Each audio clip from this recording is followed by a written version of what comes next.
상장 폐지 위기에 놓인 금양에 대한 영상을 올렸었는데 하루 만에 내렸고, 그 이유는 금양의 상장 폐지 이슈에 대해서 다른 각도에서 바라보는 내용의 제보를 받은 것이고, 그 제보가 충분히 납득할 만한 내용이었기 때문입니다. 이 부분도 반드시 포함이 되어야 한다라고 판단을 했기 때문에 정리를 해서 다시 올리게 되었습니다. 지난 영상에서는 상장 폐지를 앞둔 상황에서 부정적인 측면에 더 무게를 실었었는데, 이번 내용은 양쪽을 다 보는 것이기 때문에 저도 마찬가지고 부정적인 입장이셨던 분들도 기여를 중립에 놓고 들어봐 주셨으면 합니다. 먼저 상황부터 보면은 2025년 3월 21일에 금양은 감사 의견 거절을 당했었고요. 감사 의견 거절은 회계법인 차원에서의 평가이며, 이어서 거래소 차원에서 상장 폐지 절차가 진행이 된다라는 공시가 올라온 것이 금양이 현재 처한 상황입니다. 앞으로 상장 폐지를 앞둔 금양에게 남은 절차는 거래소의 상장 적격성, 실질 심사랑 기업 개선 계획 제출 등이 남아 있으며, 최종 상장 폐지까지는 금양의 이의 신청과 거래소의 심사 과정이 남아 있으며, 증권가는 큰 기대를 걸지 않는 분위기라고 합니다. 금양의 역사에 대해서는 생략을 하고 바로 현재로 넘어가겠습니다. 궁금하신 분들은 F킬라의 금양의 과거를 다룬 영상을 참고하시길 바라겠습니다. 금양의 시총은 한때 9조 원까지 올라갔었습니다. 지금은 시총 6천억 원대로 엄청난 폭락을 한 것이 팩트이며, 상장 폐지가 되면 휴지 조각이 될 수도 있는 상황인 것 또한 팩트이다.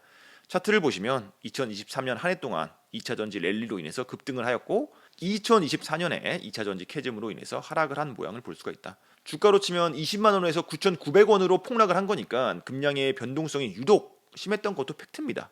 사진의 인물은 바로 류광지 금양 회장님이시고요. 금양에 대해서 가장 뜨거운 논박은 바로 몽골과 콩고에 위치한 광산의 진위 여부인데, 금양 쪽에서는 현재의 모습을 드론으로 촬영한 영상과 함께 자세한 진행 사항을 블로그에 디테일하게 포스팅을 하고 있는 상황이기 때문에, 진위 여부는 촬영된 사진과 영상이 조작이냐라는 질문과 동일한 것이고, 조작이라는 생각은 들지 않습니다. 광산의 채산성이나 시장성을 떠나서 금양의 광산 산업은 실제로 진행 중이라는 생각이 들고, 다만 시장성에 대해서는 알 수가 없는 부분이기 때문에 이 부분은 오늘 다루지는 않겠습니다.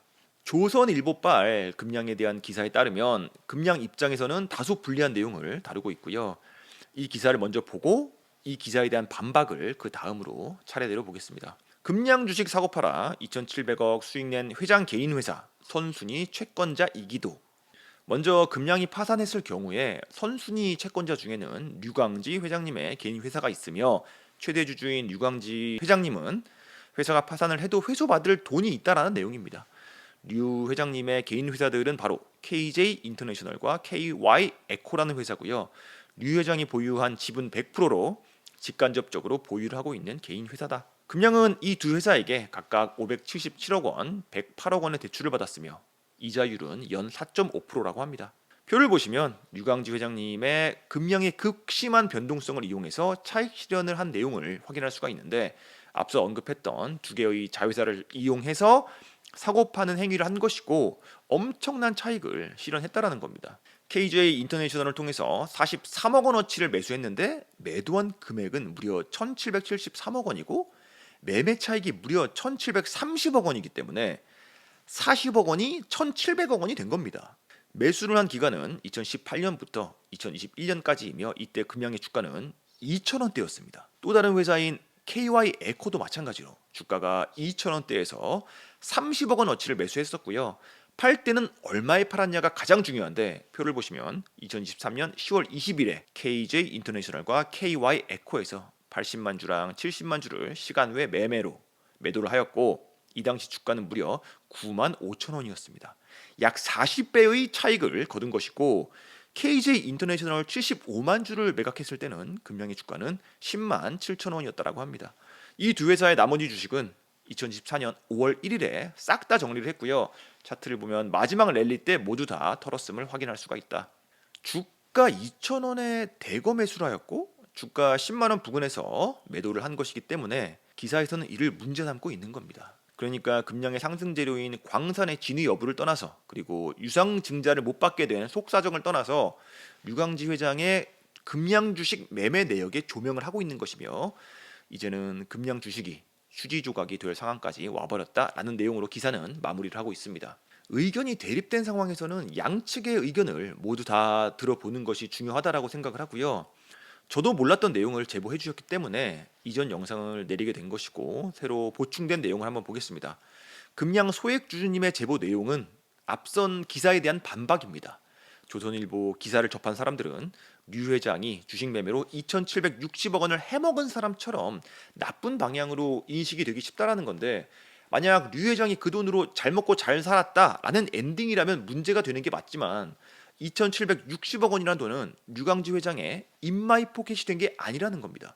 2천억 원이 넘는 돈의 행방을 살펴보기 위해서 2023년 말 금양의 재무제표에서 차입금 부분을 확인을 해보면 주식 차익 중에서 상당 부분을 회사의 사업 자금으로 다시 빌려준 부분을 확인할 수가 있다. KJ 인터내셔널과 KY 에코는 은행이자보다 낮은 4.5%로 금양에 빌려준 것을 확인할 수가 있고, 이 당시는 금양이 2차 전지 사업을 확장을 시키고 있던 한참 돈이 필요했던 시기였다라는 겁니다.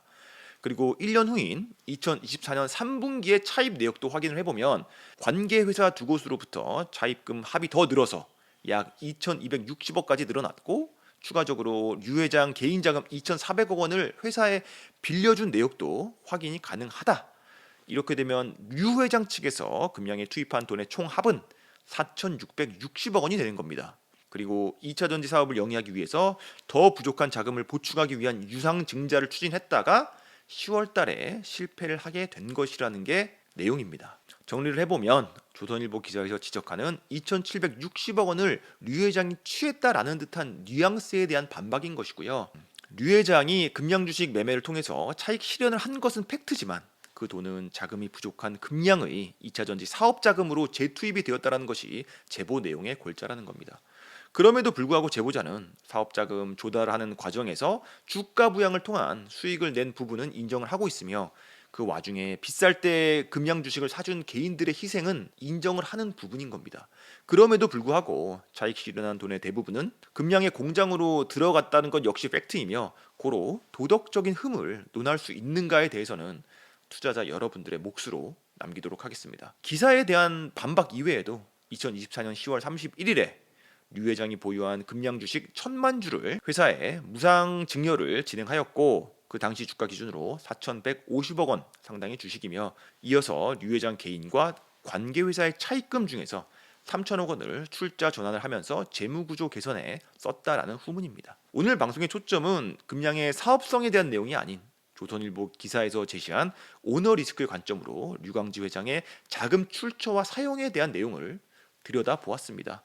개인 투자들이 불합리하게 손해를 보는 일은 없어야 된다고 생각을 하고요. 금양에 대해서는 중립의 기여를 놓고 앞으로도 모니터링을 해보도록 하겠습니다.